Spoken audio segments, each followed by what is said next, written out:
That might be a completely obscure image to most people, but I'm quite visual as opposed to that's what it sounded like to me, and that's a cool thing. If anyone was wondering whether that was good or not, that's a cool thing to feel. So yeah, I liked it. Yeah, I was into the tune.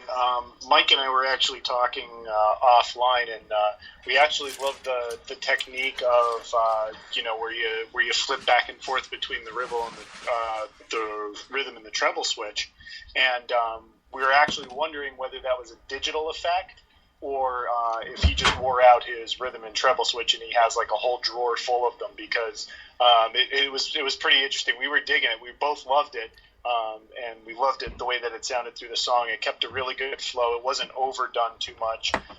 The stop at the bridge area was really cool, and it kind of flowed really nicely. It was a good grunge tune, and I was totally into it. It had a really good feel to it, and I'd love to hear more of their stuff on the show in the future. Grunge Norris, fantastic name too, So we're looking forward to seeing more of these guys, because it sounded pretty good. So, and I did kind of feel the vocals and everything like that, the way that they were kind of set. It did remind me more of Blue Oyster Cult too. It did have a kind of flow to that. So I hope you take that as a compliment, because they're pretty good. And don't fear the Reaper, right? Yep. Yeah. Just before we get to our next tune here, just because Family Guy and Chuck Norris, the other day we were joking around, and because I'd seen like a rerun, so an old Family Guy where Peter finds out he's got a half brother that's an African American, right? And he says, "Oh, come on, Brian, just say it right here." Actually, it does. See, right? And it just kills me every time, like especially the commercials of reruns I've seen before, where he goes, "Oh wow, Evil Knievel gloves, 2, 5, 10. Yeah, sucker. I would have given 15. Peter, they're your gloves, Yeah, there's always some good classic Family Guy episodes. So I know I just had to bring that up because of the Chuck Norris alone, and just the other day too. Just because, speaking of which, cartoons especially, I saw a rerun of The Simpsons when Mr. Burns loses his money, and Lisa helps him get his money back with the recycling plant, and the recycling plant's made up of old like cardboard, glass, and beer bottles, that sort of thing, and then Burns opens the window and Barney started licking the glass. He's like, "What are you doing here?" And he says, "You know what? Because when I woke up this morning, he said, Barney, you're not going to lick this nice man's windows." And I just started dying laughing because it was so funny, because like the fact that he would resort to that because of the booze, right? And it just killed me. So, besides music, my sidetracks are cartoons as well, so kind of bear with me here and there. It's all good. Mate, every cartoon you mention is a winner, like Family Guy, The Simpsons, and South Park. We talk about a lot, and it's just like I don't know what will happen when they all end. Well, right, It'll be a different place and not a better one. So There'll next, be a lot of TVs for sale on eBay. That's right, eh? Yeah. So next up, the next few songs are actually submissions by Brian. So we're gonna let you cue these ones up. The first one's White and Grey. So Brian, go ahead. White and Grey is a band from northeastern PA that I'm very good friends with Chaz, the lead singer, head writer, and pretty much all around musical genius when he comes to writing. He actually was making this album when I first met him, and it's a fantastic EP. Surprisingly, I actually sent over the EP to Dr.Bones and told him to listen to it and see what he thought. And I said, my particular favorite song was this one song, and he actually picked this song, which is called Never Stops Raining. And as it turns out, this is actually one of Chaz's favorite songs that he wrote too. So check it out. This is a really good song. It's called Never Stops Raining. Right on, White and Grey. Dig this.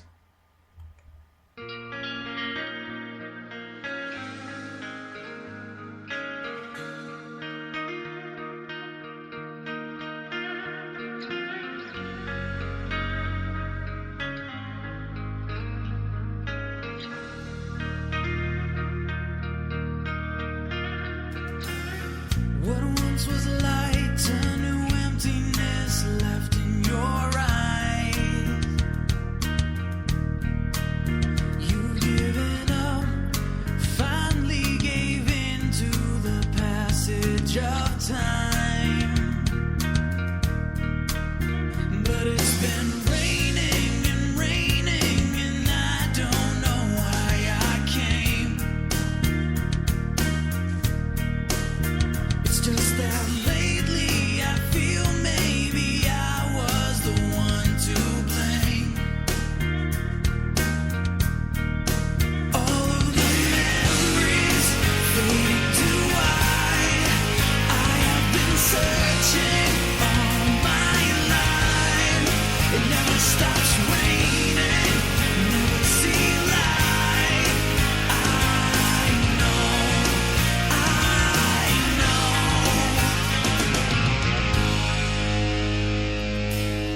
inside your grave. And in the distance it feels like I'm watching you run away.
Stops raining, never see light. I know, I know.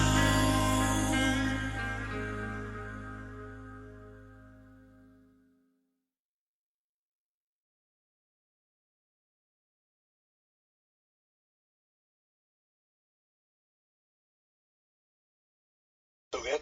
Sorry about that, a little bit of dead air. That was Never Stops Raining. I apologize. That was my own fault. I took up for a few minutes. But that was a really cool song. And Brian, that was courtesy of you. And it's a great EP. So suggest people check it out when it comes out. Great tune. Yeah, it's actually out. So what I'll do is I can post a link. It's available on iTunes. So that's actually you can go to White and Gray, I believe it is .com too. But I'll post a link to it because it is a really great EP. It's awesome. I really enjoyed it. At the beginning, the way he was bending some of the notes on the guitar reminded me of like Screaming Trees and bands like that, who I think kind of play with guitar sounds really, really well. It's almost got kind of an Eastern or an Indian kind of feel to it, which is cool. And then it just became epic, which was really cool. And it started to remind me then of bands like Silverchair.